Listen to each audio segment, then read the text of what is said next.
Thank the Peter G. Peterson Foundation for its continued support of these events, and I would like to introduce Loretta Uccelli to say a couple of words.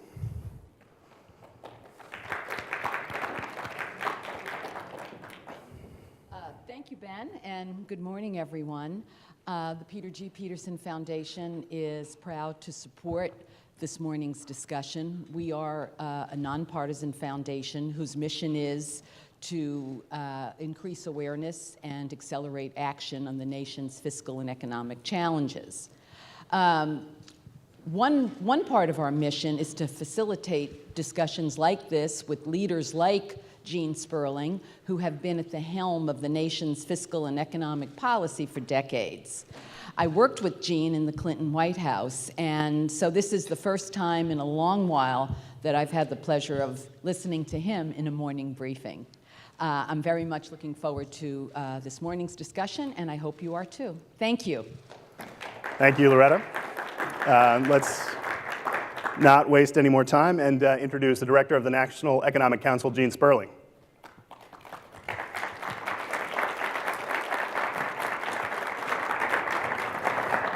Good morning, sir. Good morning. Thank you for joining us. My pleasure. So the first question, obviously, is March 5th really your last day at the White House? And tell us a little bit about what you're doing next. So you're moving to California, but what's next in the Gene Sperling story? I know my credibility has been slightly weakened by delaying twice, but there's a logic to this, which was first agreeing to stay past the State of the Union and then past the budget. So March 4th is our budget. We'll be doing more rollout March 5th. Yes, I think that is likely my last day. Remember, I have an excellent successor who's just a fantastic guy, person. You couldn't dream of having a better successor and going through a greater transition than with somebody like Jeff Zients. So I think, yes, this time I think it's for real. But when that budget comes out, rolls off the presses, you've got those documents and reporters start calling. How are you going to extricate yourself from wanting to talk about what's in that document? I would imagine there'll be a strong pull to want to talk about it and explain it. Well, I obviously have that opportunity on March 4th and March 5th, and then after that, I will be in that very really high perch of commentator. There you go. Well, give us a quick preview of the budget. Should we expect any surprises in here? Is there going to be further deficit reduction? Loretta talked a bit about the efforts that you've been involved in to reduce near-term deficits, which seem to be, at least in the short term, under control, longer term, less so. What should we look for in that budget document? Will there be anything more on deficit reduction? I think you should look for the constant movement towards a more pro-growth budget, a more pro-growth fiscal posture than I think that we've had. I think we've made some progress in that way, but I think there's three components that help make a budget more pro-growth and do more to support the type of middle-class opportunities and middle-class job creation that are so important. One is that the most important thing on the fiscal side is to get the savings in the long term. That's what people are worried about. They're worried about our long-term situation. Will there be enough revenues? Is there enough control over mandatory spending? So what's important for confidence is, are you dealing with that long-term fiscal situation? Secondly, are you doing enough to provide acceleration for this recovery? The economy is getting stronger, but when you're still coming back from the worst downturn, the worst financial crisis since the Great Depression, we do need stronger growth now, particularly because of the problem of long-term unemployment. Of course, it's good to see unemployment go down. I think when I started, it was around 9.4, it's 6.6. That is obviously a lot of progress, but the issue of long-term unemployment is one the president thinks is very serious, and greater growth right now, greater demand right now would make employers reach out further into the workforce, give more people that second chance they need. And then third, if you look at the things that are important for investing in our future, many of those are on the domestic discretionary side, which are NIH, research, early childhood, Pell Grants. These are the things where maybe there's not as great of a constituency because it's about children, it's about the future. And I think what we don't want is for our deficit reduction to come at the expense of the investments in the future. You want to have a more robust ability to invest in research and children and training and higher skills. Those are things, infrastructure, those are the things where one generation invests for a stronger future. So I think that's the component you look for. Ryan Murray moved in that direction.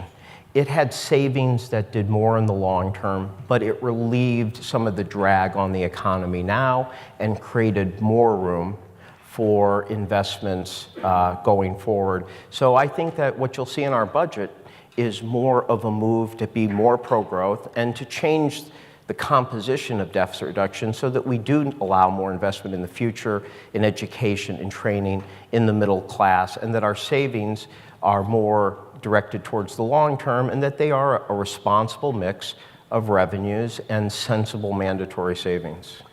So there'll be further tax increases included in the budget, is what you're saying, in terms of the revenue piece of it. What I would say is that compared to what the status quo is right now, we would have a mix of future mandatory savings and future revenues that could be used to deal with the long-term situation, but would put less of a drag on the economy now and allow for more investments in the things that we think are the most important for growth and productivity, like research, like education, like skills enhancements. And would the chain CPI be in there? That's something the president has supported in the past. Obviously, we talked backstage about the Boehner talks, the grand bargain talks that fell apart, and what you all had put on the table. Is that something that is still viewed as possible? Well, we're going to be announcing our budget, so I think I've given you a good preview, but I think I probably will let you see the movie when the movie comes out. I think in terms of of having the type of future long-term deficit reduction deal that would meet really those three tests we put forward: more growth in the short term, more ability to invest, more long-term savings. I think the president has shown that he is willing to compromise to achieve that, and that he's willing to do some things that he doesn't personally support in his ideal budget. But as we've seen, we were very close to having that type of compromise twice. But over the last year, even with the president, I think going to very far levels to keep his offer on the table, we did not see reciprocity in 2013 in seeing equal movement to try to reach an agreement. Let's talk a little bit about the president's efforts to address economic inequality, particularly the minimum wage and the push to raise it to $10.10. Obviously, we had the CBO report come out. I'm thinking the CBO must be your favorite organization right now in the White House with the ACA report and the minimum wage report. Maybe you could abolish the CBO. Would that be your final act as a member of the National Economic Council? But I want to talk about the minimum wage piece and their argument that the job loss could be anywhere from very few to 1 million, leaving it at 500,000 as their prediction. The White House, in its response, came out very hard and said, we believe that it would be a net zero job loss if you raise the minimum wage, which I thought was somewhat surprising, given that anytime you raise the price of something, you're going to get a little bit less of it. So there will be some job loss. Why come out so hard saying zero job loss instead of here are the benefits of raising the minimum wage? So the first question is why that approach? And the second, is this something that you could really get through Congress, a $10.10 minimum wage this White House could get through? So let me just do a brief comment on the premise of your question. It is a great thing, this is serious, which is that it is a great thing in our country that we have an independent scorekeeper for our budget. We all have to live by what the Congressional Budget Office does for budget scoring. We don't always agree. We have a very equally talented group of people at the Office of Management Budget. Many of them are career people who work with their counterparts in CBO.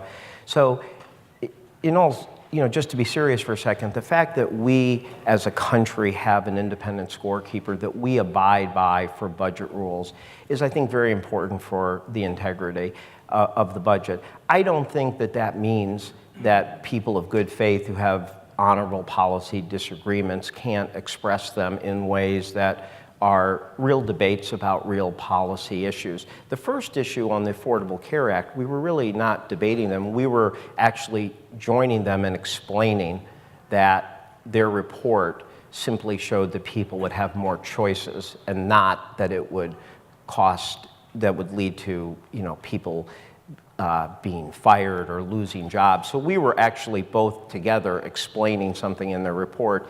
Here we did have a disagreement, and let me explain why. What you just said obviously is kind of what we're taught in Economics 101. If the price of Politico mugs goes up, people will buy a few less of them. So therefore, if the price of your minimum wage worker goes higher, people will buy, or in this case, hire a little bit less of them. And that was the assumption that existed for many years, that you had to have that choice. You had to say, well, the benefits of increased wages were worth the fact that people might hire less. But the best economic research is not the research that just puts in an automatic elasticity and just says, well, that's what automatically happens. It's what looks at actual human behavior. And it started in around 93, 94, when Alan Kruger and David Card, two of the preeminent economists, said, rather than just accept that, let's look at this interesting natural experiment. New Jersey just raised the minimum wage, and it's right on the border with Pennsylvania. And in fact, right on each side of the border are fast food restaurants that look exactly the same. So they went and looked, and they found that when the minimum wage went up in New Jersey, not only did it not cost jobs, it almost seemed like it had a slightly positive effect. And people started to study that after that. And in fact, there was research by Dubé, Reich, others, that actually looked at every contiguous county in the country, I believe 504 or 288 pairs of counties, and found the same thing, that we're right next to each other were places where the minimum wage went up. It did not have this job impact. And so what that pointed to was other human behavior other than simply what happens to price, which is study after study showed that there was greater retention, less absenteeism. Companies didn't have to spend as much time hiring, searching for people. There was better morale and productivity. And so that explains that with at least a higher minimum wage, we have seen through actual study, multiple analysis, that it actually does not have a negative economic impact. And I guess where we disagree is we think that the gradual increase to 1010, and remember how it works, it goes up 95 cents, then another 95 cents in 2015, that by 2016 doing that, then indexing, so you have quite a bit of certainty, that is in the range of reasonable increases in which one should rely on this substantial body of economic literature. Now, this isn't a case where the CBO was being the budget scorekeeper. They were expressing a view, and we were looking at the views of, we think, some of the top labor economists in the country. And in our view, you do not have to make that choice. At a reasonable increase like 1010, you can increase the wages of, according to the Congressional Budget Office, 24.5 million people, 16 million directly, 16.5 million directly, another 8 million indirectly who would get a bump up, and that if you look at this literature, it should have no negative employment effect, and in fact, it could have a positive effect. And look at what just happened yesterday, where the Gap, in this context, comes out and says, as we're making a business decision to basically support this idea, and they're going to go to $10 by 2015. Costco is already there, and I think that.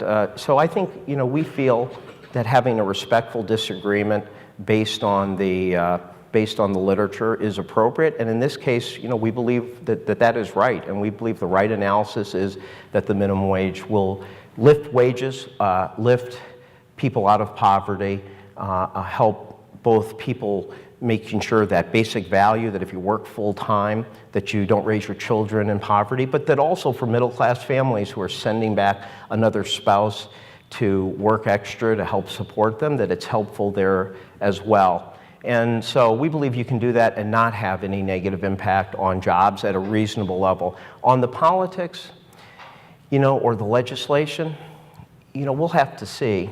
I will tell you that as we've been saying, I've been around for a while. In 1996, when the Republicans controlled both houses of Congress, and Dick Armey was the majority leader who did not believe there should be any minimum wage at all, a minimum wage increase passed.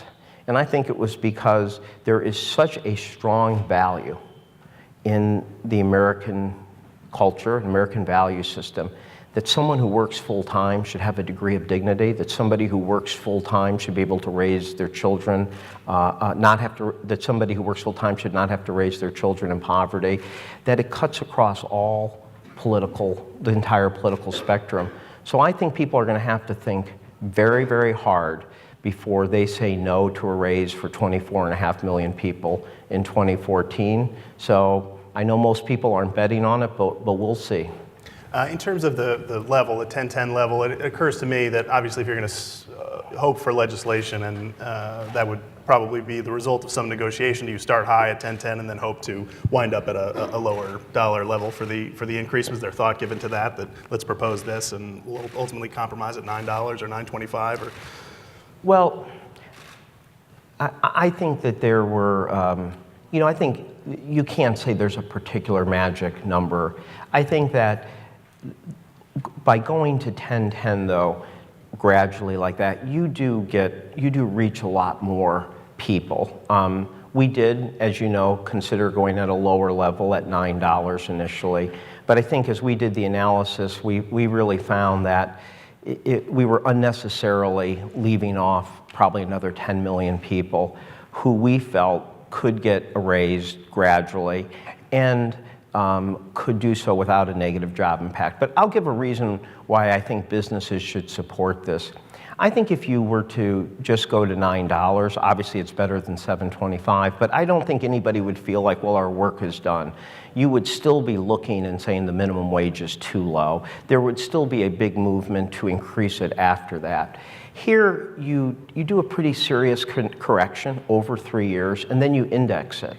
And in a way, I think for companies, I think they should support this. I think they should see this as a correction for the degree the minimum wage has been devalued, and then a chance for this to go up with inflation and be something that they can plan for in the future. Now, right now today, the minimum wage is worth about, in real terms, what it was 50 years ago.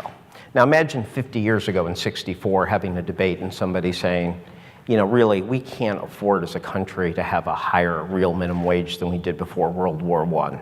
You'd say that's crazy. Over 50 years, of course you want standard of livings have gone up enough that you can have a higher minimum wage. So I think having the minimum wage so low as it is right now is not something that should be supported. And I think as more companies like the Gap come out, I think it will build that case that this is something that is good business policy, good public policy.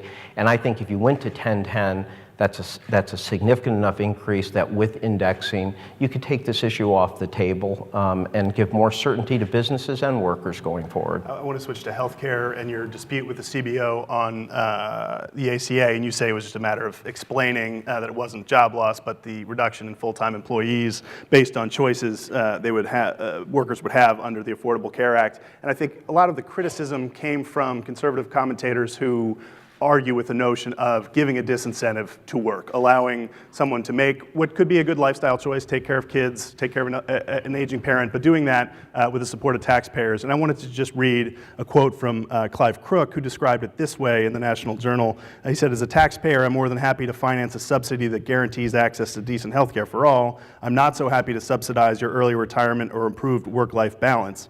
Healthcare is or should be a basic entitlement. Your lifestyle choices aren't." How do you respond to that criticism that taxpayers are subsidizing a lifestyle choice?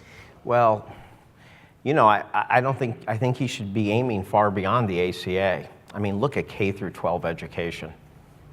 I mean, that just takes, those K through 12 education and anti-child labor laws. I mean, it gives so many potential workers the option to not work. Well, you may think that's being a little bit sarcastic, but think about it really.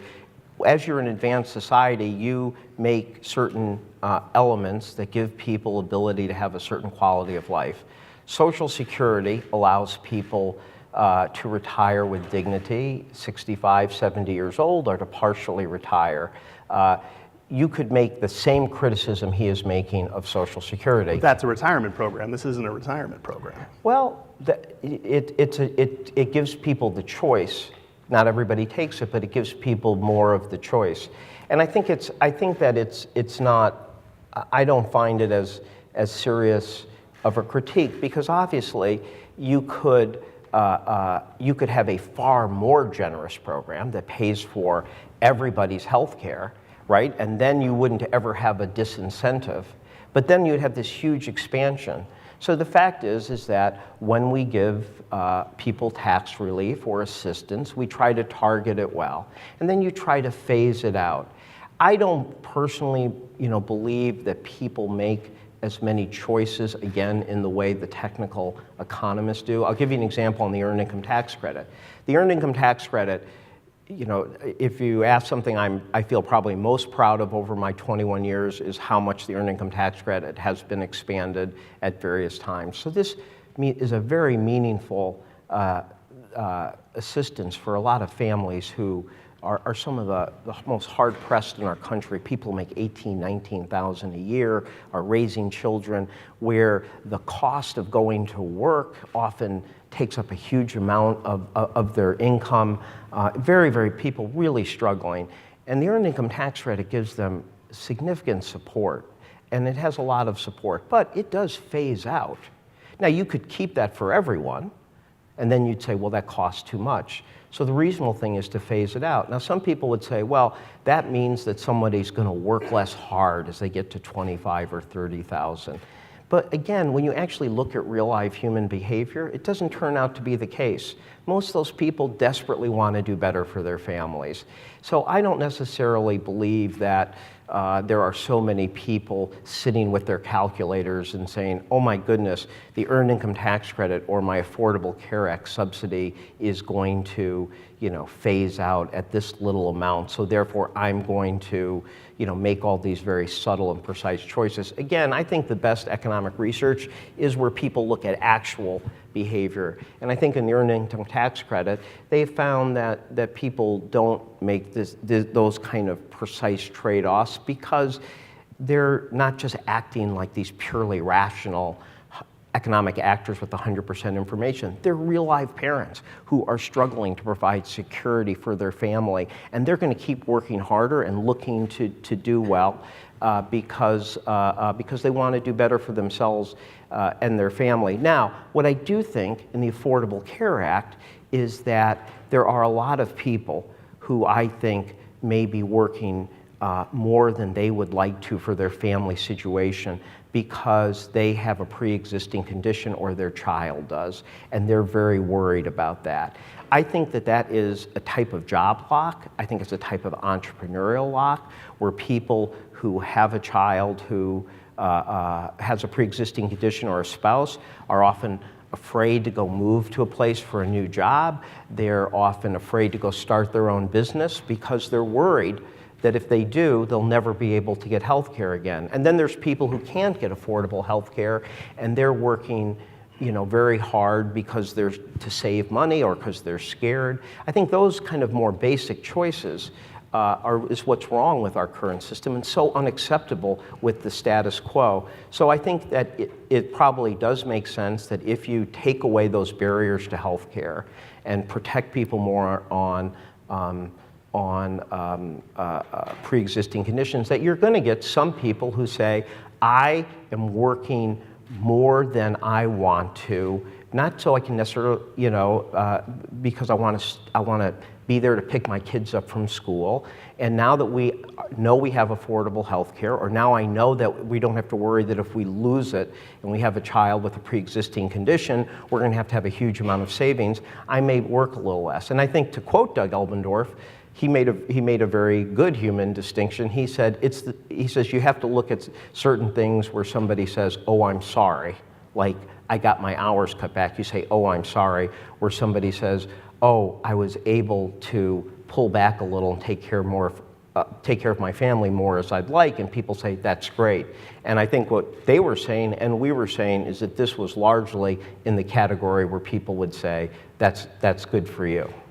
I want to talk about your experience in healthcare reform in two different eras. You obviously straddled the last two Democratic presidencies, and in the 93-94 healthcare experience, the end result obviously was you didn't get healthcare reform passed. This time, you did get healthcare reform passed.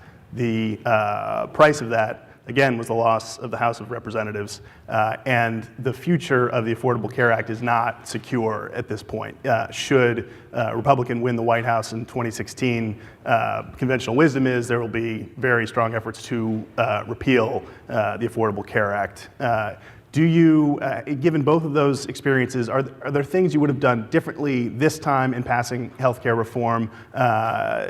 Lessons you learned the first time around, applied this time around, and do you think that it is safe legislation that will be the law of the land for the foreseeable future, or is there a risk that you lose the Senate because of it and then lose the White House because of it? I think that this has been a year where the era of threatening the default of the United States government is over. I believe by the time we come to 2015, the era of threatening to completely repeal the Affordable Care Act will be over for serious people. And the reason why is that at a certain point, you can't beat something with nothing. I mean, the Affordable Care Act says to every woman for the first time ever, you can't be discriminated against in healthcare because of your gender. It says to over 100 million Americans, you can't be discriminated against because you have a child who's got some form of a pre-existing condition or a disability. The tax credits will help more and more people over time. You know, it's an interesting thing. Alan Kruger and I did a study on this, and it would show that over a decade, probably half of Americans would at some point use the tax credit. So, you know, one thing about in our country is there are certain things that people may initially think are for other people, but they find over time they can be very helpful for them and their family as well. So I think when you have these, you know, over 100 million people getting the protection of pre-existing conditions, I think when you have people under 26 on their parents' coverage, when people are seeing the stories of people who you know, unexpectedly were diagnosed with cancer, who are able to get affordable treatment who wouldn't have been able to. I think simply saying we're going to repeal it is going to be less and less tenable. So that's my first response. You know, in terms of the challenges of implementation, one of the things I think that everyone, if they're being fair, has to recognize is the simple dictum that hard things are hard, but very positive, great change can be hard, but it doesn't mean it's not positive and good for our country. Look at the status quo. Is the status quo great? That somebody who's worked hard their whole life loses their job and a child gets sick at the wrong time and they become bankrupt? Is that a system that we're proud of? So how are we going to change that?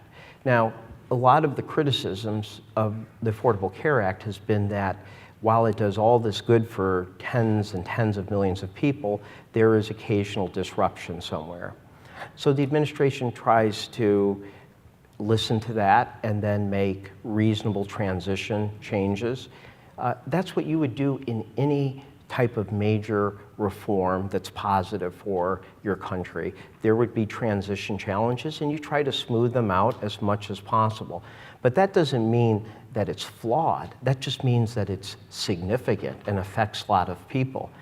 If you look at the Affordable Care Act, I think it's uncontroversial that it is the least disruptive by far of any major healthcare reform plan that has been proposed by either Democrats or Republicans. In the Clinton administration, we were going to have a plan where people had to go into HIPAAs. Let's say John McCain had won. The McCain plan would essentially get rid of, or many of the Republican plans would get rid of employer deductibility for healthcare. and then they would take that savings and they would give people a tax credit to go buy health care. Now, we can debate that, but what's not debatable is that that would have been dramatically more disruptive, right? You would have had all these people have employer-provided health care, and you would have had huge amounts of dropping. Now, you can have a debate about whether or not that's a better system or not a better system. What you can't debate is that that would have been significantly more disruptive. So I think it's just taking political potshots to look at any area of disruption and say, well, that reflects a flaw in Affordable Care Act, as opposed to that reflects the type of transition and adjustments you would have to have in any major healthcare reform, and that in fact, most of the Republican proposals and many of the proposals on the left, virtually all of them, would have led to far more disruption than the Affordable Care Act, which is fundamentally built on the shoulders of the employer-based system. Time is flying, and I've got so many topics I want to cover. You can send questions to me, #MorningMoney. I want to ask one of them because it's on my list as well, and it has to do with housing reform legislation. I know that you've been deeply involved with the Senate Banking Committee's process in trying to come up with a proposal to reform Fannie and Freddie and reduce their role in the marketplace. Can you tell us the status of that legislation, and is the Senate Banking Committee going to have a product that they can put out and give us relatively soon, and what will the role of Fannie and Freddie be in that when it comes out, and what's the future of it getting passed through Congress? Well, I can tell some. I can't reveal everything I know because we're in the middle of a process. What I would say is that this is a place where you're seeing in the Senate Banking Committee some real bipartisan work happening together.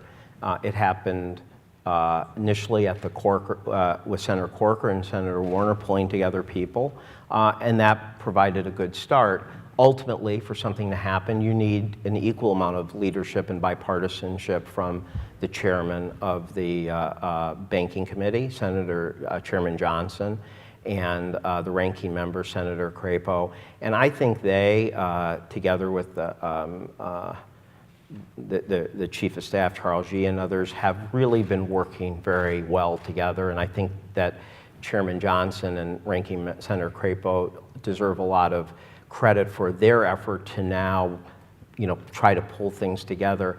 I don't know that I'm going to, try to handicap the legislation, but I would say that this is one place in Washington, D.C. right now where there is some serious bipartisan work going on. And I think that there is a recognition among a lot of people that we have to end too big to fail in housing, and that having a perpetual, perpetuating the system we have right now is not something that is acceptable, and that we need to have a reform system that doesn't have taxpayers on the hook, as it would be now if something were to go wrong, that puts real private sector capital in front. In other words, means that other people than the American taxpayer are taking the risk, as it should be. So you don't have a system like we did in the past where it was heads investors win, tails taxpayers lose. Now you want this to be a system where there's real competition, where there's a real ability to measure risk, price things correctly. I think that the challenge is to have a system that does reform our current system, that ends Fannie and Freddie as we know them, and has a system that does create more stability, take taxpayers off the hook, and I think protect the 30-year fixed mortgage, which I think is very important to Americans and I think has a lot of support. And I think people have realized that in the end, that as much as you need to put private capital first, you need to make sure that anybody who's playing in this game would lose every penny before a taxpayer would lose one penny. That even while you need that system, that you need some form of ultimate backup to provide that vast amount of capital that is willing to take interest risk, but not credit risk. The ability to still invest in the United States housing system, because that, I think, has been very important to us, having affordable, fixed 30-year mortgages. And I think what you've seen in the Senate Banking Committee is a degree of pragmatism, not ideology. But they're tough issues. It's very important for the president, for progressives, to make sure that you have a basic protection of affordability, that no one's discriminated against in the new system or shut out. You know, it's going to be difficult, but I think it's been encouraging, the kind of good faith work that's going on. Any prediction on when we might see something out of Senate banking? I mean, are we a matter of days away, or are we still weeks and months? I don't think it would be helpful to put that kind of pressure on the system. I would say the following. I think that there is the potential, there is potential for a bipartisan agreement. It's always difficult to reach. I do think that most of the parties involved understand that they want to move with some speed because they don't want to lose the window for something this serious to get done. So I think everybody involved feels a certain pressure to move with some force and speed, but I think trying to handicap the odds or which day, which week was probably not helpful. But I think everybody understands that if it drags out too long, that the political calendar could start working against you. So not tomorrow is what you're saying, basically, or later today. We'll move on from the GSEs. We can talk GSEs all day. Everybody in this room will fall asleep. The problem is we're giving all that to a competitor of yours. Oh, right, very good. I'll read that in the National Journal later. Just kidding. Yeah, joke, right. Politico joke, bosses. joke, Just kidding. Kidding. I want to talk a little bit about the Gene Sperling experience to lighten it up from GSEs a little bit. We were talking backstage about this sort of Pollyanna view of what Washington was like in the Clinton years in the late 90s, and that Republicans and Democrats got along better, and there were negotiations that ultimately led to agreements, whereas now it has been much more difficult. Maybe that's a little less so now that we don't have these debt ceiling fights anymore, and there seems to be less of a desire on the Republican side to create fiscal crises. But tell me a little bit about how your interactions and negotiations with Republicans on legislation, what they were like in the Clinton years versus what they are like now, and tell us a little bit more about that last big budget grand bargain agreement that ultimately fell apart. Why did it fall apart, and how are things different now than they were, say, when you were in the Clinton White House? Well, look, I've been NEC director for a little over 7 years now through 2 administrations, and I've never been NEC director for a day where we did not have divided government. So I don't know anything in this job other than that, and I think it's always been tough, and there's always been tough fighting. I don't want to do over nostalgia for the 90s where we had shutdowns and impeachments and other very difficult things. What I would say that was a little frustrating this time was that while the opposition in the 90s was strong and aggressive and often very much out to hurt the administration politically, I do think that when the occasions came where people wanted to work together or felt it was in everybody's interest to get things done, there was more ability to say, while we're fighting about this, let's get this done. And when in '97, Speaker Gingrich decided after the election that he wanted to do a budget agreement with the president, they were able to stay at the table through the initial budget agreement that myself and John Hilley and Frank Raines did with John Kasich and Domenici, and then ultimately through the final legislative battling over the summer.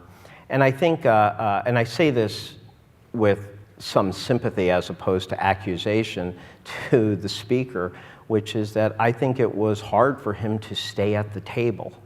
In other words, I think that the fact that there was a significant faction of his one party and that one house that has so not wanted to work things out with the president, that it's made it hard for people to stay at the table. And I think that's very difficult because when you're in a negotiation, if you're kind of making progress, you kind of think you stay at it until things stall. And to me, we had 2 different times where we were very close and we were still making progress and we were still talking, and they just left. And I think that reflects not having enough strength and unity to allow your person to stay at the table. And so I think that has been not a good thing for the country, because I believe there are things not only like a budget agreement, but like immigration reform. I believe that we can make a lot of progress in this country. I mean, you know, I'll give another example. The president in Chattanooga talked about that maybe we could have a grand bargain on jobs. You know, if you look at corporate tax reform, you could have, you know, we've opened the door that you could have a corporate tax reform that is revenue neutral in the long term.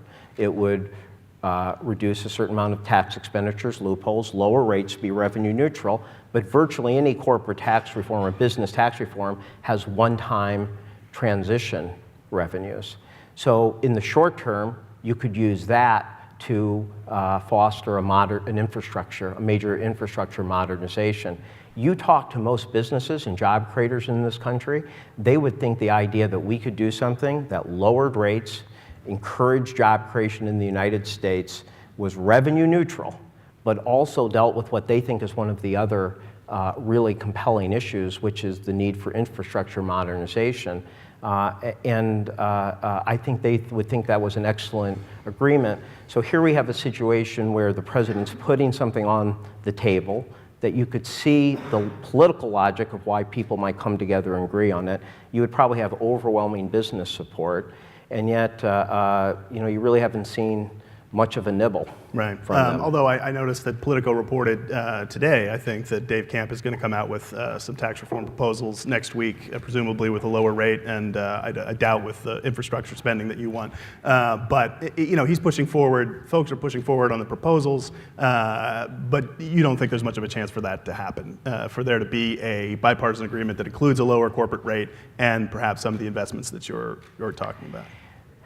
I think that, unfortunately, we have just not seen that willingness from the Republicans to kind of come together and work in good faith on those type of compromises. But I guess what I'm saying is, politically and economically, there is a logic to that happening. And in terms of, you know, Chairman Camp's proposal, you know, to the degree it hasn't, he's going to bring down the individual rate. I mean, I would be, you know, skeptical of his ability to do that in a way that's consistent with the president's principles, that it be fair, keep the tax code progressive, and be fiscally responsible.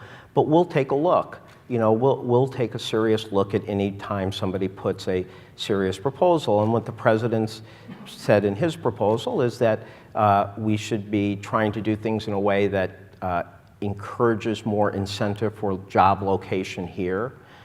We think bringing the rate down, but also having a minimum tax on foreign earnings that takes away a lot of the incentive to move profits around and makes people focus more on job creation and gives more incentive for job creation. Those are the type of things we're looking at.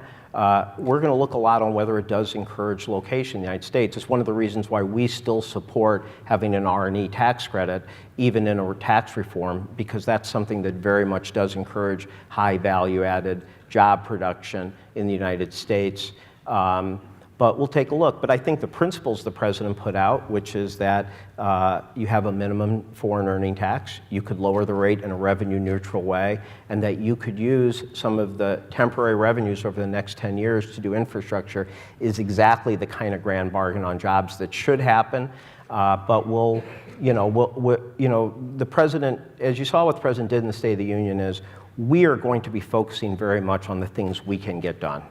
And we're going to make sure, whether it's on long-term unemployment, college opportunity, college costs, the manufacturing innovation institutes, what we can do and make sure it gets done, we'll do. But it doesn't mean that even if one wouldn't handicap a 51% chance of corporate tax happening, it doesn't mean that we're not going to keep open the possibility of that bipartisan legislation, because we don't think that we're the obstacle. I think we've shown time and again that we're willing to do good faith compromise to get things done. I've got about 3 pages of questions left and only about 3 minutes of time, so we're going to do kind of a lightning round where just very quick answers. 17, 20.1%. Which White House is more like the West Wing, the Clinton White House or the Obama White House, and why?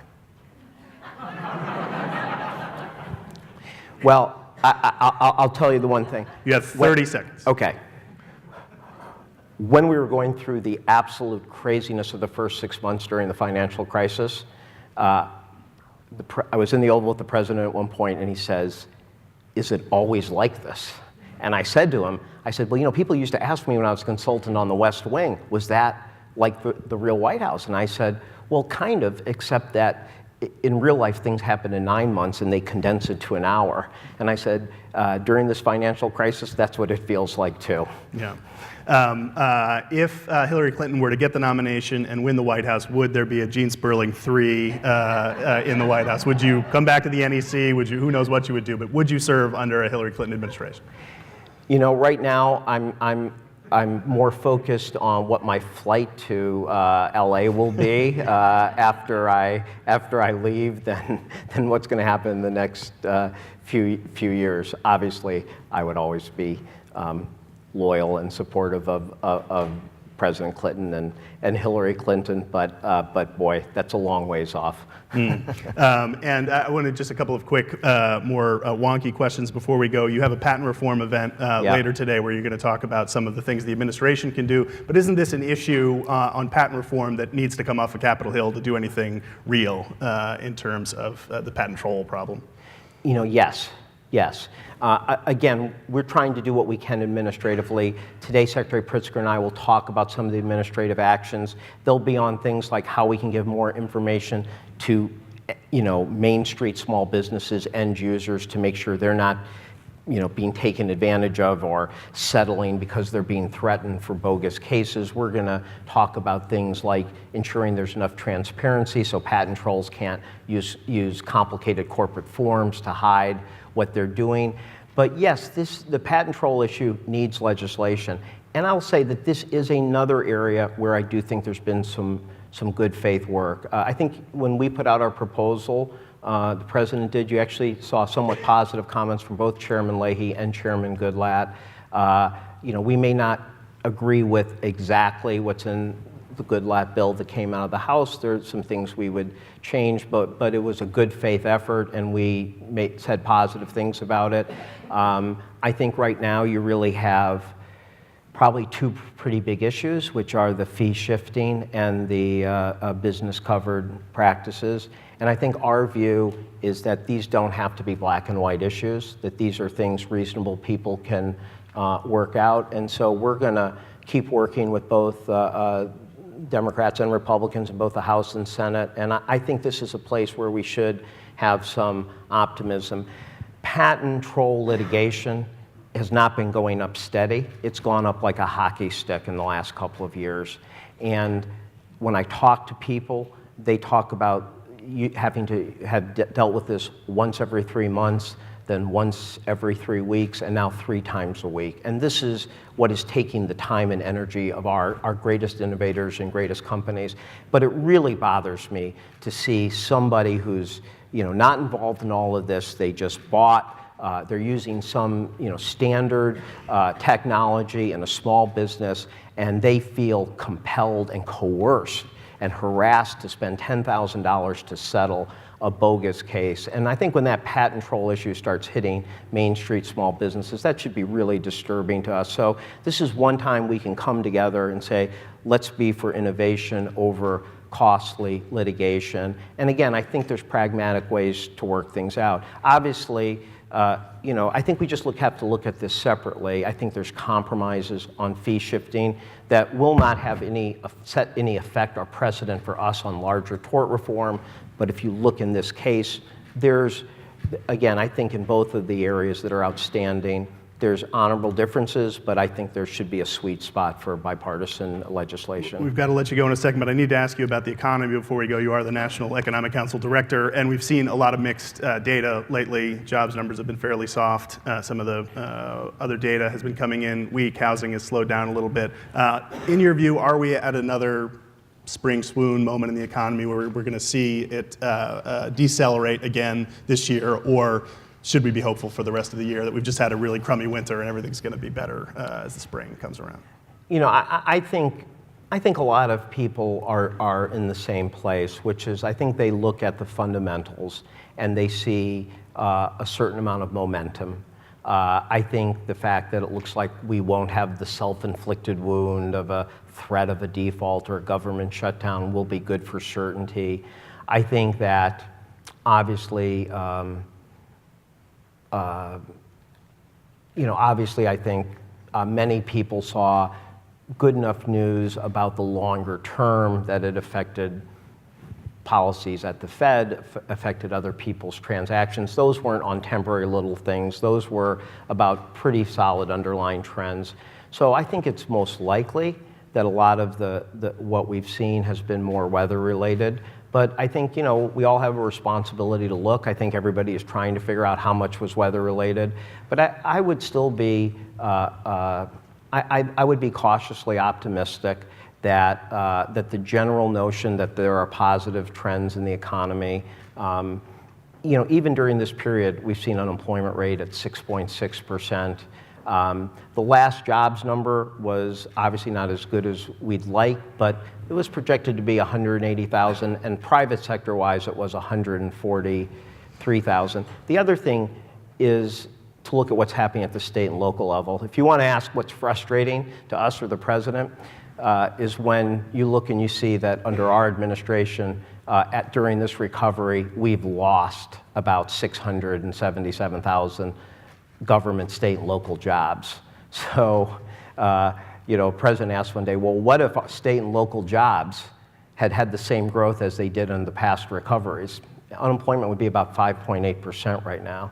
If you look at private sector GDP in this recovery, so if you just look at the private sector components in the recovery since it started, it's about 3.5%. So I think to the degree that we could see less contraction from the state and local government side, a little more certainty, I think there's some reason for optimism. The one thing some people have pointed to is that consumer confidence and small business confidence have stayed fairly positive. Those are two things that are likely not affected by weather as much. So I'd say cautious optimism, but I think everybody in the economics world is going to be looking at the numbers over the next 2 or 3 months and see how much of it was weather related or whether something's changed. But I would still be cautiously optimistic that we're having increased momentum in the recovery with the following caveat: it's not good enough. We need stronger growth. That's why we go back to where we started, a more pro-growth fiscal policy, because we're going to work very hard on long-term unemployment, but getting stronger growth, seeing more demand in the economy right now would help get more people back to work, get more people connected to the labor market. And that would not only be good for right now, that might lessen the degree that we find ourselves several years from now having more people who are structurally unemployed. So people should not be, we should be always happy when the direction, we should be encouraged when the direction's moving in the right place, but we shouldn't be satisfied with where we are. We still need stronger growth, lower unemployment, more demand, and more confidence in the economy. We're going to have to leave it on that note. I would just say that we live in very partisan and divisive times, and a guy like Gene Sperling, who spent his life in public service, gives a good name to public service. Agree or disagree with his policies, has spent a lot of hard time working on these issues, and we thank him for taking some time today to come out. We thank the Peterson Foundation for their support, everybody for coming in on the live stream, and everybody joining us here. Thank you so much.